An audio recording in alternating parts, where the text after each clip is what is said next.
El punto que es interesante en Nehemías, que la oración es un tema recurrente. Desde Esdras, lo ves con Esdras y Nehemías, estos dos, yo le llamo el dúo dinámico de la restauración, siempre se mantuvieron en su dependencia de Dios orando, de tal forma que hasta hay un capítulo completo en cada libro con una oración de confesión. Pero mencionaré algunas anotaciones de las oraciones de Nehemías para que tú las puedas después mirar con calma, y nos centraremos un poquito, bueno, la mayoría del tiempo en capítulo 1, viendo cómo este copero responsable ora a un Dios que es soberano. Y el tema de esta mañana es orando responsablemente a un Dios soberano. Entonces sígueme con tu vista, por favor, mientras yo leo, y pon atención a la lectura. Palabras de Nehemías, hijo de Acalías. Aconteció en el mes de Quisleu, en el año 20, estando yo en Susa, capital del reino, que vino Hanani, uno de mis hermanos, con algunos varones de Judá, y le pregunté por los judíos que habían escapado, que habían quedado de la cautividad, y por Jerusalén. Y me dijeron: el remanente, los que quedaron en la cautividad, allí en la provincia, están en gran mal y afrenta, y el muro de Jerusalén derribado y sus puertas quemadas a fuego. Cuando oí estas palabras, me senté y lloré, e hice duelo por algunos días, y ayuné, y oré delante del Dios de los cielos, y dije: te ruego, oh Jehová, Dios de los cielos, fuerte, grande y temible, que guarde el pacto y la misericordia a los que le aman y guardan sus mandamientos, esté ahora atento tu oído y abiertos tus ojos para oír la oración de tu siervo, que hago ahora delante de ti día y noche por los hijos de Israel tus siervos, y confieso los pecados de los hijos de Israel que hemos cometido contra ti. Sí, yo y la casa de mi padre hemos pecado. En extremo nos hemos corrompido contra ti, y no hemos guardado los mandamientos, estatutos y preceptos que diste a Moisés tu siervo. Acuérdate ahora de la palabra que diste a Moisés tu siervo, diciendo: si vosotros pecareis, yo os dispersaré por los pueblos, pero si os volviereis a mí, y guardareis mis mandamientos, y los pusiereis por obra, aunque vuestra dispersión fuere hasta el extremo de los cielos, de allí os recogeré, y os traeré al lugar que escogí para hacer habitar allí mi nombre. Ellos pues son tus siervos y tu pueblo, los cuales redimiste con tu gran poder y con tu mano poderosa. Te ruego, oh Jehová, esté ahora atento tu oído a la oración de tu siervo y a la oración de tus siervos, quienes desean reverenciar tu nombre. Concede ahora buen éxito a tu siervo y dale gracia delante de aquel varón, porque yo servía de copero al rey. Sucedió en el mes de Nisán, en el año 20 del rey Artajerjes, que estando ya el vino delante de él, tomé el vino y lo serví al rey. Y como yo no había estado antes triste en su presencia, me dijo el rey: ¿por qué está triste tu rostro? Pues no estás enfermo. No es esto sino quebranto de corazón. Entonces temí en gran manera, y dije al rey: para siempre viva el rey. ¿Cómo no estará triste mi rostro cuando la ciudad, casa de los sepulcros de mis padres, está desierta y sus puertas consumidas por el fuego? Me dijo el rey: ¿qué cosa pides? Entonces oré al Dios de los cielos. Y dije al rey: si le place al rey y tu siervo ha hallado gracia delante de ti, envíame a Judá, a la ciudad de los sepulcros de mis padres, y la reedificaré. Entonces el rey me dijo, y la reina estaba sentada con él: ¿cuánto durará tu viaje y cuándo volverás? Y agradó al rey enviarme después que yo le señalé el tiempo. Además dije al rey: si le place al rey que se me den cartas para los gobernadores al otro lado del río, para que me franqueen el paso hasta que llegue a Judá. Y carta para Asaf, guarda del bosque del rey, para que me dé madera para enmaderar las puertas del palacio de la casa, y para el muro de la ciudad y la casa en que yo estaré. Y me lo concedió el rey, según la benéfica mano de Dios sobre mí. Vine luego a los gobernadores del otro lado del río, y les di las cartas del rey. Y el rey envió conmigo capitanes del ejército y gente de a caballo. Pero oyéndolos Sanbalat horonita y Tobías el siervo amonita, les disgustó en extremo que viniese alguno para procurar el bien de los hijos de Israel. Oramos. Señor, gracias por regalarnos este tiempo de hacer una pausa en las actividades normales Y Señor, esto no es un extra en el currículum, estar en el culto de capilla es lo más importante que tú has planeado para nosotros. Gracias, Señor, por asignar estos minutos para ver tu palabra. Y lo que buscamos, Señor, en esta mañana es ver la responsabilidad que tenemos de ser personas que oran, pero confiando en el poder y en la soberanía de un Dios que es excelso, que está en los cielos y que no es ajeno a las necesidades que nosotros podemos presentar. Pido, Señor, por favor, que tu nombre sea puesto en alto y, como hemos cantado hace unos momentos, que Cristo sea exaltado. Oramos en su nombre. Amén. Amén. Muy bien, cuando nosotros pasamos o pensamos en alguien que nos puede ayudar en alguna situación difícil, regularmente esperamos que sea alguien que muestra cierta confianza, seguridad, aplomo, valentía, o como decimos acá en el norte, alguien que no se raja, ¿verdad? Necesito ayuda y necesito que la ayuda que me prestes pues esté sustentada por algo. Es como en las películas de acción donde antes de comenzar la trama principal te presentan una escena donde el protagonista enfrenta un caso pues más o menos complejo y, haciendo uso de sus habilidades, resuelve esta situación sin siquiera despeinarse, y con esa introducción tú dices, va, este es el bueno, este es el héroe, este es el que salva el problema aquí, es el que al final gana. La realidad es que pocas películas empiezan con un protagonista llorando o mostrando debilidad. Bueno, Endgame es la excepción, ¿verdad? Pero a esa se la perdonamos, ¿sí? Ahora, imagínate, tú necesitas ayuda y estás en una situación difícil, y lo primero que haces es hablar con alguien que tal vez te pueda ayudar, y en vez de brindarte ayuda se pone a llorar. Y tú dices, no, ¿sabes qué? Pues mejor, gracias, te vas a poner a chillar, mejor no me ayudes, ¿verdad? Sí, a lo mejor tú estás peor que yo. Y es así como comienza el libro de Nehemías. Nehemías comienza prácticamente sus primeras palabras llorando. Aquí hay alguien que se llama Nehemías, ¿verdad? Sí. ¿Sí? ¿No? Porque no es este Nehemías llorón del que hablo, no es otro, ¿sí? Ahora, ¿qué inicio tan poco común si es que quiere resaltar la historia de la vida de alguien? Pero algo que debemos recordar es que en este libro, como en toda la Biblia, el protagonista no es Nehemías. El protagonista no es Nehemías, es el Dios de Nehemías. Y Nehemías, en medio de una situación bastante complicada para el pueblo de Dios, después del exilio, nos deja ver cómo su vida de oración responsable cumple los propósitos de un Dios soberano. No sé si te diste cuenta que al final, en capítulo 2, cuando él dice cómo obtiene la respuesta favorable de Artajerjes, él no le da el crédito a Artajerjes, dice que recibió todo según la benéfica mano de Dios sobre él. Y eso lo puedes ver a lo largo de Esdras y Nehemías también.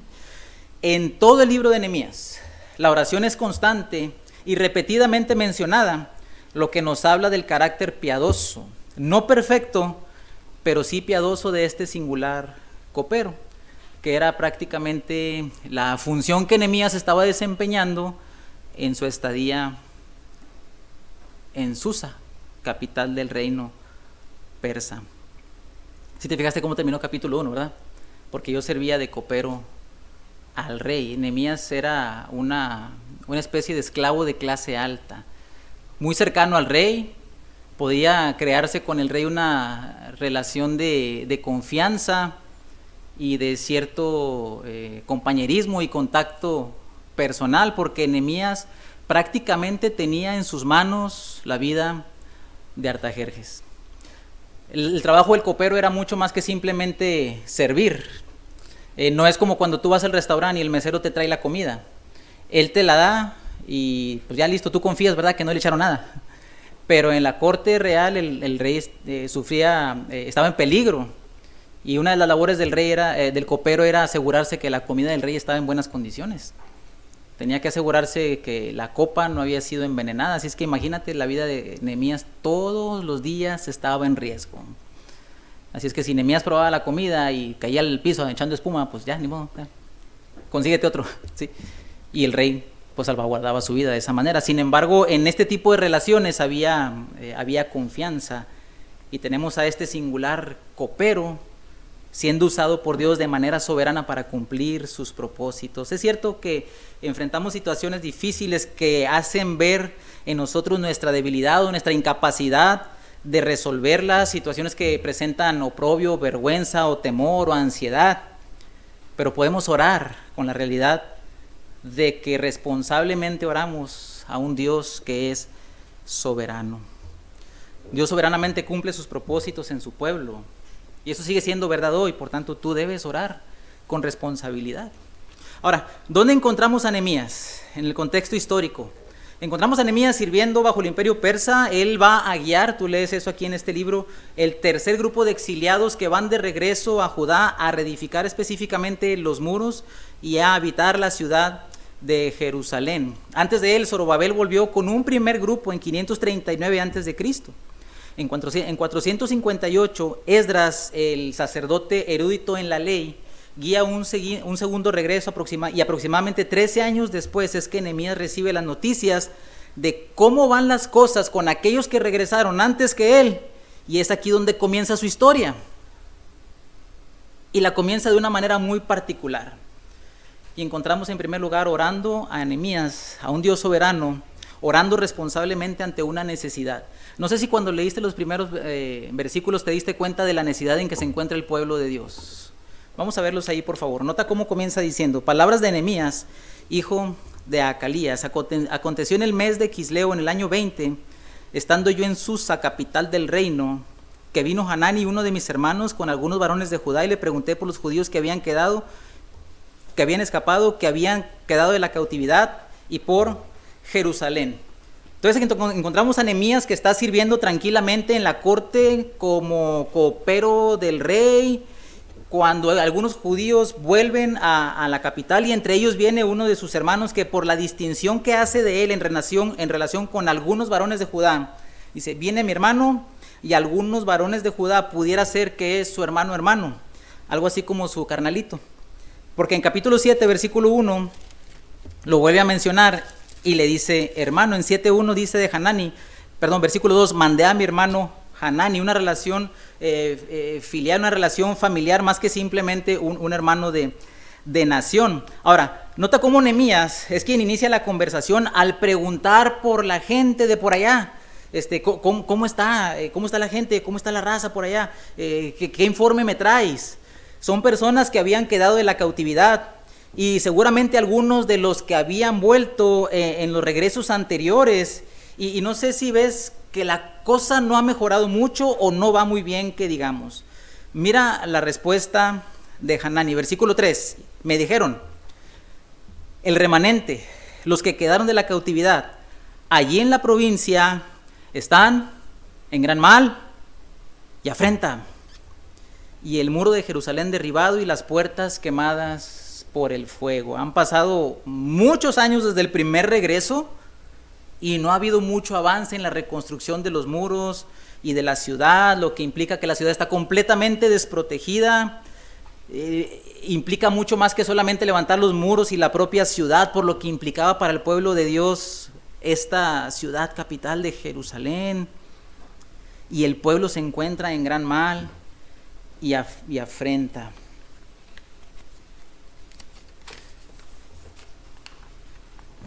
Sin muros, Jerusalén misma prácticamente deshabitada. Tú vas a ver en Nehemías que hay un capítulo donde se trata específicamente de la repoblación de Jerusalén.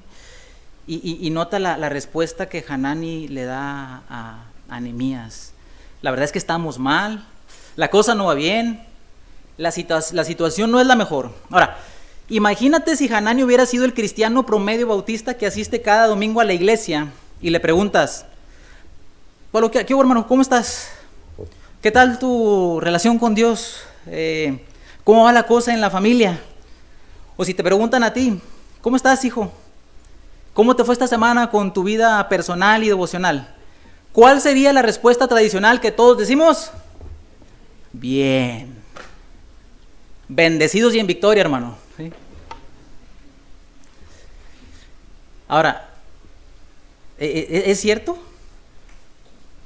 Hanani pudiera decir, no, pues ¿para qué le digo a Nehemías cómo está la cosa ahí? Si le digo que estamos mal, me va a decir, pues no vienes de allá, te hubieras puesto a hacer algo, ¿verdad?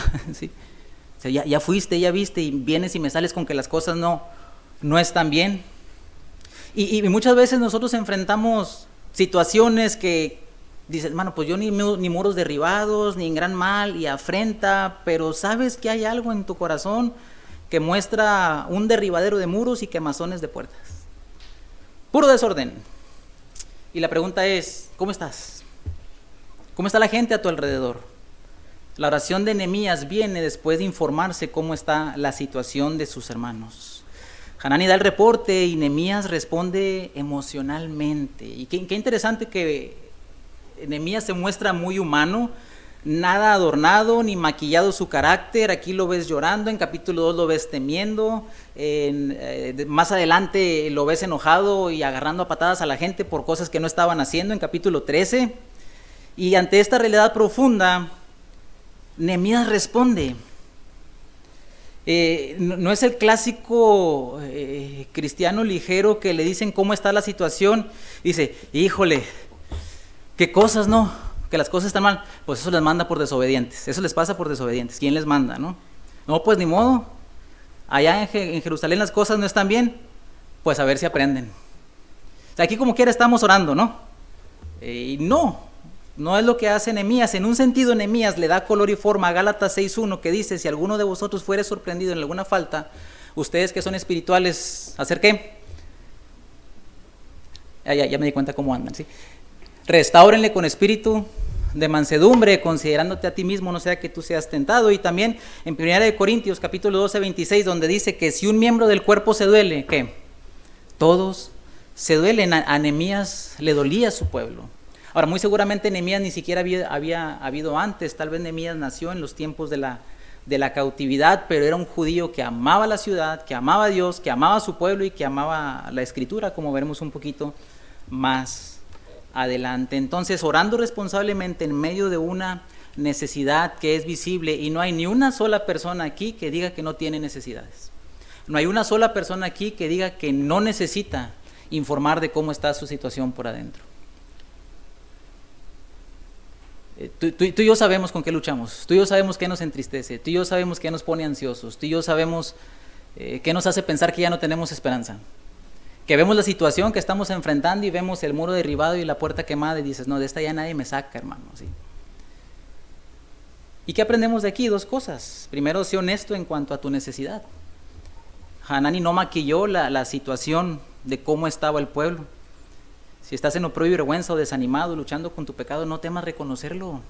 No te pasa que cuando alguien te pregunta, ¿cómo estás? Y dices, bien, lo primero que estás haciendo no es solamente contestar bien porque no te pase nada, sino tratando de cuidar, ¿qué? Tu reputación, ¿verdad? ¿Qué va a decir de mí si le digo, verdad? Hace unas semanas, en una rendición de cuentas, estuve con una persona y 2 días después me manda un mensaje y me dice, tengo que pedirte perdón, tengo que ser honesto contigo. Ya después coincidimos, hablamos otra vez y me dijo, mira, cuando tú me preguntaste esto, lo primero que hice fue presentar una imagen de alguien que no soy porque me daba vergüenza delante de ti. Y le dije, ¿qué pretendías con eso? Dice, guardar mi reputación, que no pensaras mal. Y luego le digo, mira, tú dime con confianza, al cabo ya sé cómo eres, ¿verdad? Sí. Es que no te preocupes. Tú y yo somos igual y necesitamos entender que cuando estamos en una necesidad, debemos responder de una manera que el otro encuentre ayuda en nosotros. Y aunque, ¿qué podemos hacer? Pues preguntar. Entonces, primero, sé honesto en cuanto a tu necesidad. Segundo, pregunta e interésate por el bien espiritual de los que te rodean y sobrelleva su carga. Que esto fue lo que hizo Nehemías. A ver, ¿qué necesidad tenía Nehemías de preguntar cómo están allá cuando él está tranquilamente en su trabajito, ahí como copero del rey? ¿Sí? O sea, si sabes que tenía, aunque era un esclavo de clase alta y su vida estaba en riesgo, era como si fuera la guardia personal de un funcionario, y en este caso, el rey. Anda con él, para donde él va vamos, ¿sí? Piden la limusina, se va junto con él, porque luego van a ir a comer a los tacos y no va a hacer que le echen algo a la comida, ¿verdad? Entonces, constantemente tenía que estarlo cuidando, pero no había ninguna razón humana para que Nehemías se molestara en preguntar cómo están aquellos judíos. ¿A mí qué? Pues ¿quién le manda, verdad? ¿Sí, supiste el hermano? Pues, no quiero saber, ¿no? Así déjalo, ¿verdad? Así, ojos que no ven, corazón que no siente, ¿verdad? Pero Nehemías no tenía esa actitud. Ahora, nota en medio de esta necesidad cómo Nehemías responsablemente ora. Orando responsablemente en base al carácter de Dios. Versículo 4. Desde el versículo 4 al 9. Y vamos a ir ahí mencionando algunas cosas que nos dan luz para entender cómo es que Nehemías ora responsablemente en base al carácter de Dios. Ahora, nota las acciones que toma Nehemías al enterarse de la situación deplorable de sus compatriotas. O sea, no es que pues estamos más o menos, no, o sea, están mal. Ahora, es interesante que Nehemías no hace alarde de su posición como copero o de sus recursos económicos, porque vaya que Nehemías tenía recursos, tenía buen trabajo, tenía buena paga. Este amigo trabajó sin sueldo del gobierno por 12 años y alimentaba a un chorro de gente de su propia bolsa. Ahí lo puedes ver en capítulo 5. Dice todo lo que se cocinaba para la gente que venía a trabajar con él, y dice que él no tomó el pan del gobernador por los primeros 12 años que él estuvo como gobernador. O sea, imagínate, voy a hacer un trabajo, sí, ¿cuánto vas a cobrar? No voy a cobrar, gracias. ¿Qué es lo primero que tú y yo preguntamos cuando vamos a un trabajo o nos dan un puesto? ¿Cuánto qué? ¿Cuánto me van a pagar? ¿No? Así. Tú y yo preguntamos, ¿cuánto me van a pagar y dónde está mi oficina? Así. Y no necesariamente es así. Ahora, fue un caso particular. Nehemías tenía esos recursos, y a lo que me refiero es que Nehemías no se vio primero a sí mismo como la solución, ni vio sus recursos. Nehemías no dijo algo así como, tranquilo, Hanani, yo soy acá el confidente de Arta, pues, si no me da, le echo veneno y que se muera, ¿verdad? No dijo eso. Dice, yo tengo dinero para arreglar este asunto. Mira, aquí lo arreglamos de volada, mandamos unos maestros albañiles con sus respectivos chalanes, le decimos a Lalo y a Pepe que vayan a pintar, ¿no? Firmamos las notas en la ferretería y listo, asunto arreglado, los muros ya se construyeron. No es la acción precipitada que toma Nehemías. Nehemías reconocía que la tarea le sobrepasaba y que el asunto de los muros y la ciudad de Jerusalén eran más que ladrillos y mezcla. Jerusalén era el lugar donde Dios habitaría con su pueblo y donde se suponía que el hijo de David reinaría, y eso no está sucediendo. Es el nombre de Dios que está en juego.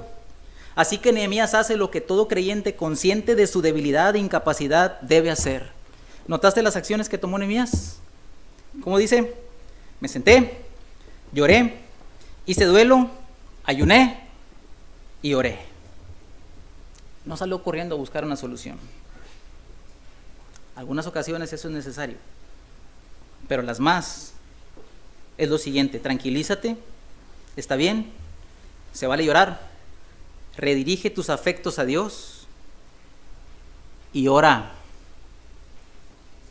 Ahora, aquí estamos tratando el tema de la oración, no tanto de si lloras o haces duelo o ayunas. Lo que me queda muy claro que no ayunas, porque las motos de Rappi y de Didi Food te delatan, ¿verdad? Sí.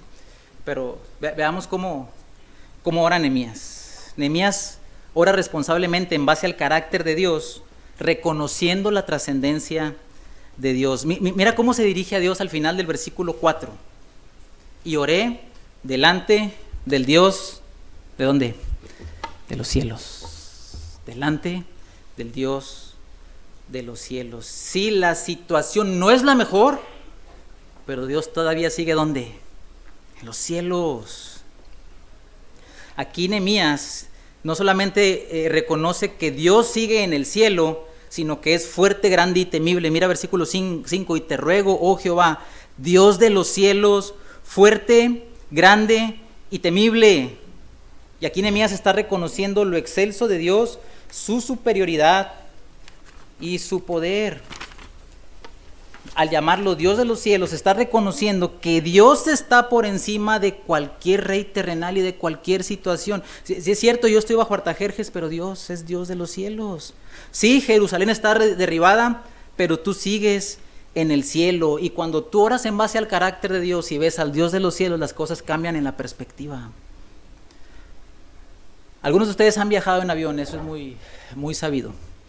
Pero qué emocionante es, ¿no? Cuando el avión comienza a despegar y vas y sientes así las tripas acá atrás, ¿verdad? Así, y empieza a subir y ya sé, si tú eres como yo, tú quieres ventana, ¿verdad? Tú quieres ventana. Y te asomas, ¿y qué pasa con la ciudad?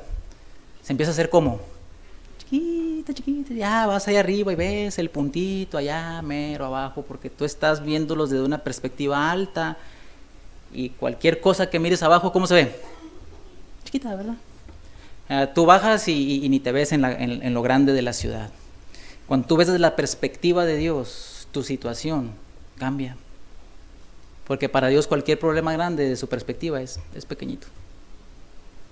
Dios puede ayudarte porque es el Dios de los cielos. Número 2, ¿cómo ora recordando o tomando en cuenta el carácter de Dios? Él recuerda la fidelidad de Dios. Mira versículo 5. Y dije, te ruego, oh Jehová, Dios de los cielos, fuerte, grande y temible, que guarda el pacto, que guarda el pacto. Y él está dirigiendo su ruego al Dios de los cielos, pero que también es el Dios personal. Nota cómo Nehemías usa aquí, oh Jehová, el nombre de pacto de Dios hacia su pueblo. Y Nehemías, todo esto que tú estás viendo es Nehemías haciendo alusiones a la ley, que por cuestión de tiempo no los vamos a ver, pero él recuerda estas palabras, que el Dios fuerte, grande y temible guarda el pacto, la misericordia a los que le aman y guardan sus mandamientos. Y tal vez él tenía en mente el Salmo 103, o por lo menos lo había leído, donde en el Salmo 103, versículo 6 dice, Jehová es el que hace justicia y derecho a todos los que padecen violencia. Sus caminos notificó a Moisés y a los hijos de Israel sus obras. Misericordioso y clemente es Jehová, lento para la ira y grande en misericordia. No contendrá para siempre, ni para siempre guardará el enojo. Nehemías apela a la fidelidad de Dios, a su pacto. Ahora, él también reconoce el carácter de Dios orando con humildad. Mira ahí versículo 6, dice, esté ahora atento tu oído y abiertos tus ojos para oír la oración de ¿quién? De tu siervo. La oración de tu siervo. Y mira versículo 11, te ruego, oh Jehová, esté ahora atento tu oído a la oración de tu siervo. Y nota cómo Nehemías está apelando al carácter de Dios, y él reconoce la trascendencia del Dios de los cielos y su humildad y su incapacidad al llamarse a sí mismo siervo. Él no va en sus méritos, él no va alardeando, él no va diciendo, mira Señor, yo aquí estoy en Susa y yo sí estoy bien, entonces te encargo, no, que nos ayudes. Él no está declarando, ni atando, ni desatando. Él no está diciendo, yo declaro que Dios nos va a levantar y vamos. No. Él con humildad reconoce que no es nada más que un siervo y busca que Dios escuche su oración. Eso es orar en base al carácter de Dios, reconociendo quién es Él y quién eres tú. Nehemías confiesa sus pecados ante Dios. Mira la segunda parte del versículo 6. Hago esta oración delante de ti de día y de noche por los hijos de Israel, tus siervos, y confieso los pecados de los hijos de Israel que hemos cometido contra ti. Sí, yo y la casa de mi padre hemos pecado. Y mira versículo 7. No dice, hemos pecado poquito. O sea, como que está bien que sí, pero no fue mucho. ¿Cómo dice versículo 7? En extremo nos hemos corrompido. ¿Contra quién? Contra ti. ¿No te recuerdas el Salmo 51? Contra ti solo he pecado. Y es interesante que Nehemías aquí se identifica como aquellos que cometieron estos pecados. Él no está haciéndose a un lado, él se está identificando con estas personas que habían pecado. Él dice, sí, yo y la casa de mi padre hemos pecado. Casi está diciendo, mira, la razón por la que soy copero aquí es consecuencia del pecado que condujo al exilio. Se identifica con ellos y reconoce lo grande del pecado. Y esto tiene que ayudarnos a nosotros a entender, hijo, que tú y yo no debemos minimizar el pecado. Querido joven, cuando tú pecas, pecas en extremo. Tú no pecas poquito. Cuando tú miras pornografía, pecas en extremo. Cuando tú murmuras, pecas en extremo. Cuando tú no te sujetas a las autoridades que Dios ha puesto en tu casa, como tus padres o tus maestros o tus responsables en el dormitorio, tú pecas en extremo. No es como que, pues yo no soy como los de la autónoma, ya, yo sí. O yo no soy como los de la prepa 8, no, y si viera cómo andan, no. Tú pecas en extremo. Y tenemos que reconocer nuestros pecados cuando oramos, conscientes de que estamos orando en base al carácter de Dios. Ahora, nota cómo Nehemías tiene esto en mente en base a la Escritura. Segunda de Crónicas 7:19 dice: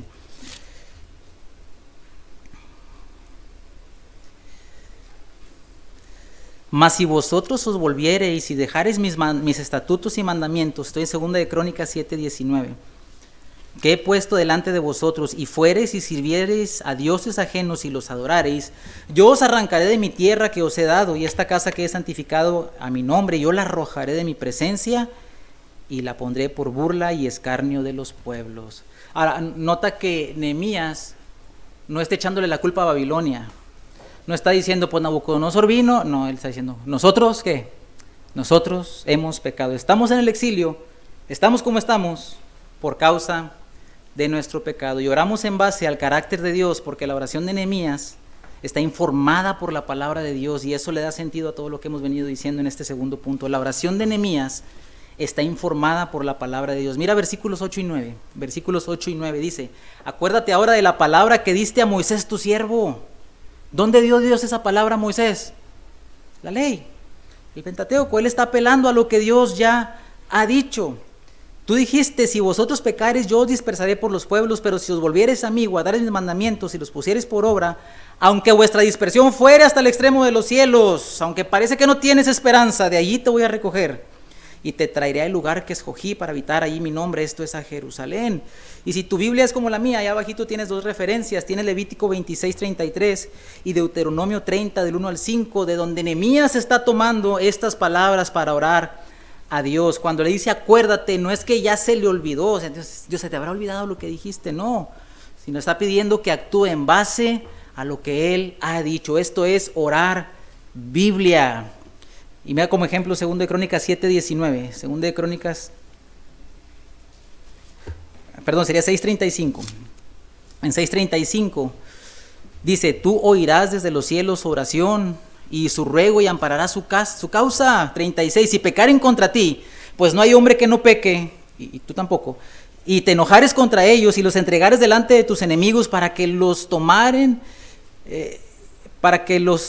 ya no veo ni con los lentes, para que los tomaren los lleven cautivos a tierra de enemigos, lejos o cerca, y ellos volvieren en sí en la tierra donde fueren llevados cautivos, si se convirtieren y oraren a ti en la tierra de su cautividad y dijeren: pecamos, hemos hecho inicuamente, impíamente hemos hecho, y se convirtieran a ti de todo su corazón y de toda su alma en la tierra de su cautividad, donde los hubieren llevado cautivos, y oraren, lo que está haciendo Nehemías, hacia la tierra que tú diste a sus padres, como hizo Daniel en su momento, hacia la ciudad que tú elegiste y hacia la casa que he edificado, tú oirás desde los cielos, desde el lugar de tu morada, su oración y su ruego, y ampararás su causa y perdonarás a tu pueblo que pecó contra ti. Nehemías ora en base a lo que Dios ha revelado en su palabra. Todo esto es orar en base al conocimiento de Dios, lo que nos dice que Nehemías era un orador piadoso de Biblia que conocía a Dios. Y creo por eso era muy amigo de Esdras también, ¿no? Y la pregunta es, si nosotros oramos así, si tú y yo sabemos y podemos guiar a otros a orar en base al carácter de Dios, viene una situación de temor, de ansiedad, ¿cómo oramos o qué aconsejamos? Cuando la necesidad económica se hace presente, se acerca el momento de que tienes que decir aquí en la oficina que ya pagaste para poder presentar el examen. ¿Todavía pasa eso? Una situación familiar fuera de control. Aquí hay jóvenes que luchan con esta realidad. En tu tiempo de comunión con Dios, ¿qué oras? ¿Qué dices? ¿Qué pides? Me temo que no oras conforme al carácter de Dios, porque no estás informado por la Biblia. Y la Biblia está llena de oraciones que nos apuntan al carácter de Dios. Y un ejemplo claro de una oración bíblica es el Salmo 119. Tú puedes hacer este ejercicio de leer el Salmo 119 y anotar todas las peticiones que el salmista hace. Y sí es cierto que es un poema inspirado en relación a la palabra de Dios, pero la mayoría de este salmo es una oración dirigida a Dios. La pregunta para ti es, cuando ¿oras Biblia en tu mente? ¿Te puedes dirigir a Dios pensando en su carácter? Mira cómo sonaría una oración más o menos así, si estuviéramos informados por la Escritura. Señor, estoy sediento y vengo a las aguas, porque sabes que no tengo dinero. Vengo y quiero comprar y comer, y vengo a comprar sin vino y sin dinero las cosas buenas que tú me das. ¿Por qué gasto el dinero en lo que no es pan? Y mi trabajo en lo que no aprovecha, y desperdicio mi tiempo en cosas que no me sacian. Tú dices que si te escucho atentamente, comeré del bien y me deleitaré en grosura. Inclina por favor a mí tu oído para que yo venga a ti, para que yo oiga y que viva mi alma. Porque estoy seguro que por el pacto eterno que tú has hecho, tú me escuchas. ¿Qué oré? Isaías, ¿qué? 55. ¿Cómo se escucharía una oración así en medio de tu necesidad? Señor, tú me dices que no me preocupe porque voy a comer o porque voy a beber, ni por mi cuerpo que voy a vestir, porque no valgo yo más que las aves que tú cuidas, y ellas ni siembran, ni ciegan, ni recogen en granero, y tú las alimentas. Yo valgo más que ellas. ¿Qué estoy orando? Mateo 6. Y tener el conocimiento de Dios en nuestras mentes le da forma a nuestras oraciones, porque apelamos al carácter de Dios.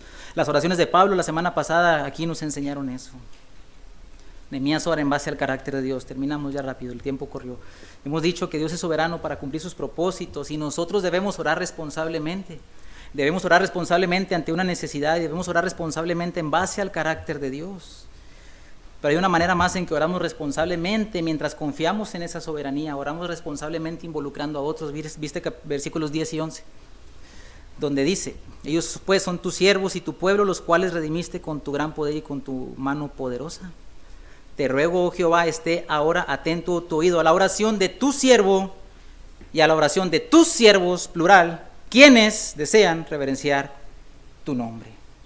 Y parece que aquí Nehemías involucra a dos grupos de personas. El versículo 10 dice: ellos pues son tus siervos y tu pueblo, como haciendo referencia a los que están allá, haciendo alusión a quienes ya están en Judea. Y en su oración recuerda el Éxodo, cuando dice: tú los redimiste con tu gran poder y con tu mano poderosa. Y este tema de la mano poderosa es dominante en Esdras y en Nehemías, porque se refiere al poder de Dios para obrar en favor de su pueblo.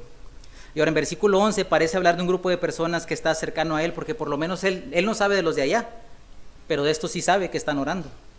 Dice algo así como: Señor, yo estoy orando, escúchame porfa, pero también escucha a estos que oran conmigo. Y qué bueno es tener compañeros de oración. Eso nos alienta a seguir orando y nos hace responsables. Ahora es cierto que Jesús nos anima a orar en privado, pero no está condenando la oración comunitaria. Él mismo llevó a 3 de sus más cercanos camaradas a orar con él en su momento más crítico en Getsemaní. Y aunque él se apartó un poquito para orar, él esperaba que oraran con él y por él, porque cuando llegó y los ayudó durmiendo, ¿qué les dijo? ¿No pudieron velar conmigo una hora? ¿Se quedaron dormidos? Ah, pero ponte un capítulo de la serie, si te hubieras quedado despierto, ¿verdad? Sí. Y la pregunta es: ¿quiénes oran contigo? ¿Tienes personas en tu comunidad que generan este ambiente de oración? Esto debería ser común aquí entre nosotros. Somos una universidad de creyentes cristiana. Tú dices: ay, no, hermano, ¿cómo cree? Luego nos van a decir los espirituales y nos ven orando por ahí, ¿verdad? Nos van a decir los rinoradores. Es interesante, ¿no? Están a la vuelta de Expo Misiones, todo un reto desde la semana pasada. Tienen grupos asignados y todavía no terminan de ponerse de acuerdo, y hasta se andan peleando porque las cosas no se hacen como tú quieres que se hagan y no te has tomado tiempo para orar. Y quieres ir a levantar muros. Sí, no. Yo no sé cuál sea tu situación específica, pero sí sé que tener un equipo de personas que te aliente y oren contigo será de mucha ayuda y bendición. Y para terminar, oramos responsablemente enfocados en la gloria de Dios. Mira el final del verso 11. Antes de que él hable de su oficio. quienes desean reverenciar tu nombre. ¿Qué buscaba Nehemías en medio de todo esto? Que lo asignaran como gobernador para tener un puesto y le dijeran, Nehemías el gober, Nehemías el que sí sabe, Nehemías el que nos ayudó, Nehemías el que nos arregló el problema, Nehemías el que nos echó la mano. No. ¿Qué buscaba Nehemías? Reverenciar el nombre de Dios. La palabra reverenciar es interesante, es la misma que se traduce como temible en versículo 5. Y la idea es hacer que el nombre de Dios sea conocido como maravilloso, formidable, digno de ser temido. Y eso fue precisamente lo que sucedió cuando terminaron el muro en 52 días. Mira capítulo 6, versículo 16, donde dice, versículo 15 dice, fue terminado pues el muro el 25 del mes Elul en 52 días. ¿Te das cuenta de la labor que hizo Nehemías? Ni 2 meses y el muro estaba terminado.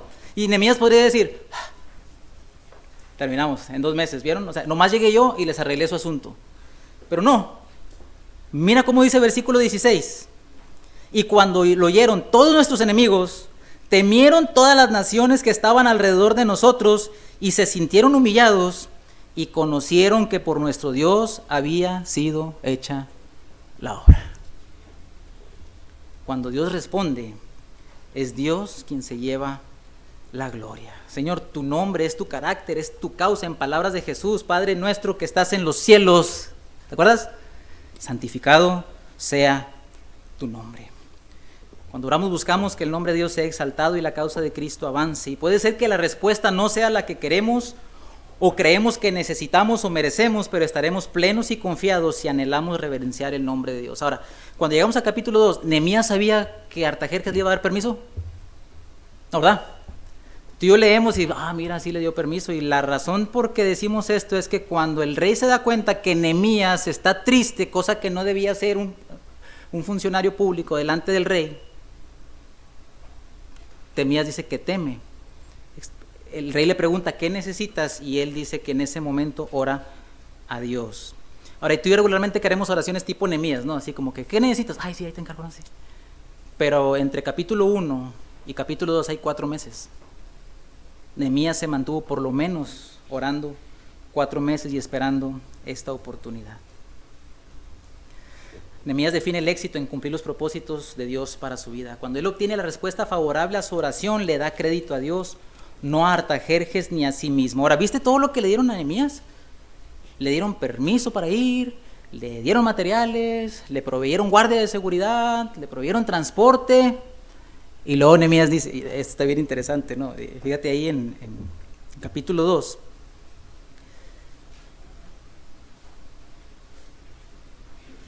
Versículo 8, dice, y carta para Asaf, guarda del bosque del rey, para que me dé madera para enmaderar las puertas del palacio, de la casa y para el muro de la ciudad, y hasta ahí todo está bien, no me pidas más. Pero luego, ¿qué dice? Y la casa en que yo estaré. O sea, pues casa también para mí, ¿no? Sí. O sea, Nehemías entró como a bosque mágico con la pulsera plus, ¿sí? O sea, y llegó, mira, aquí dice, todo. Madera para mi casa, madera para enmaderar, todos los materiales. Y no es como que, no, a este juego no te puedes subir. Mira. Artajerjes, sí. O sea, él podía entrar y usar de todo.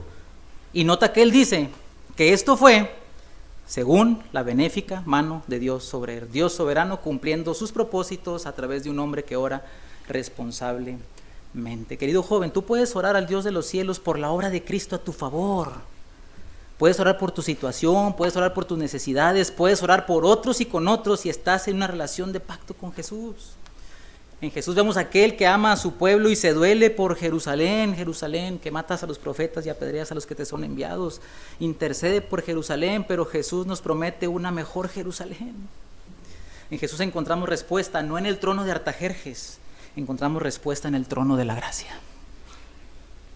Y porque Dios cumple sus propósitos soberanamente para exaltar su nombre, tú y yo debemos orar responsablemente. Señor, gracias por darnos estos minutos en tu palabra. Pido que esta verdad nos anime a orar. Muchas veces preguntamos, ¿y para qué orar si Dios ya sabe todo? Pero eso no es lo que tú enseñas en tu palabra. Tú nos enseñas que aún, de hecho, tu soberanía debería motivarnos a orar con responsabilidad ante las necesidades nuestras o de otros, en el reconocimiento de tu carácter, en confesión de nuestros pecados, involucrando a otros y apuntando a la gloria de tu nombre, Señor. Permite que esta verdad moldee la vida de oración de estos jóvenes que están creciendo, formando su carácter en su desarrollo, y también en nosotros que tenemos ya años en la vida cristiana y tenemos que seguir aprendiendo y creciendo en esta disciplina. Y pedimos que Cristo sea exaltado. En el nombre de él oramos. Amén.